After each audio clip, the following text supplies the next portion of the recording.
War is bad. This is a known fact to anyone that isn't a dumbass. There are, however, some pretty goofy and just straight up moronic ways that some of them tend to start. My favorite was probably this one, the War of the Bucket. It was between two rival city-states who had just been at constant odds with one another for like 200 years or some shit.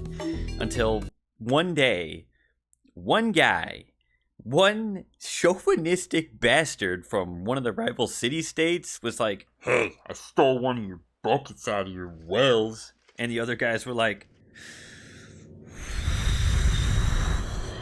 "No! No!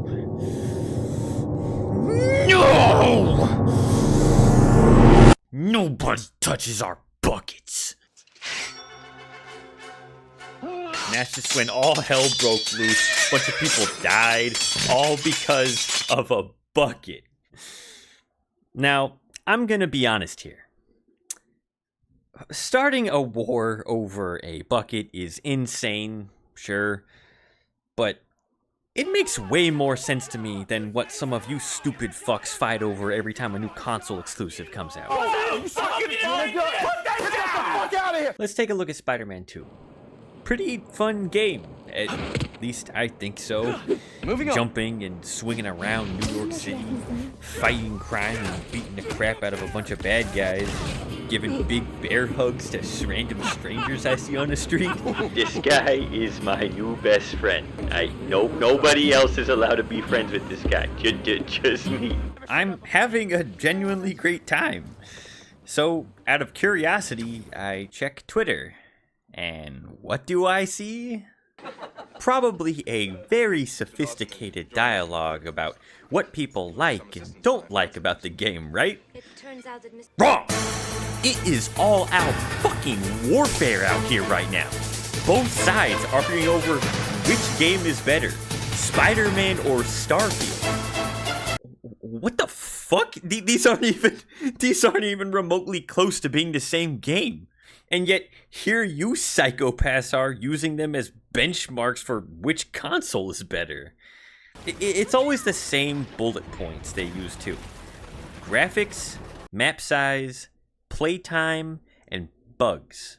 Rinse and repeat that 500 times, and that's every fight between these guys ever. Don't believe me? Look at this. Graphics, map size, playtime, bugs. I also like that this guy has 10 years for the amount of playtime in Starfield, which is just...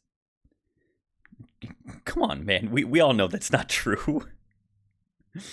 Now, the bug part, though, yeah, that actually might have some merit to it.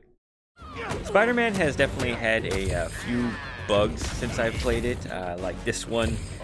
Where I dove into the railing and got stuck. Help me! Help me! I'm stuck! And this one where MJ got stuck on the crowd at Coney Island, so I couldn't get up from the bench until she was able to sit down. My favorite one that I've seen, though, is probably this one, where Spider-Man he's just a cube, like just a straight up cube swinging through the city.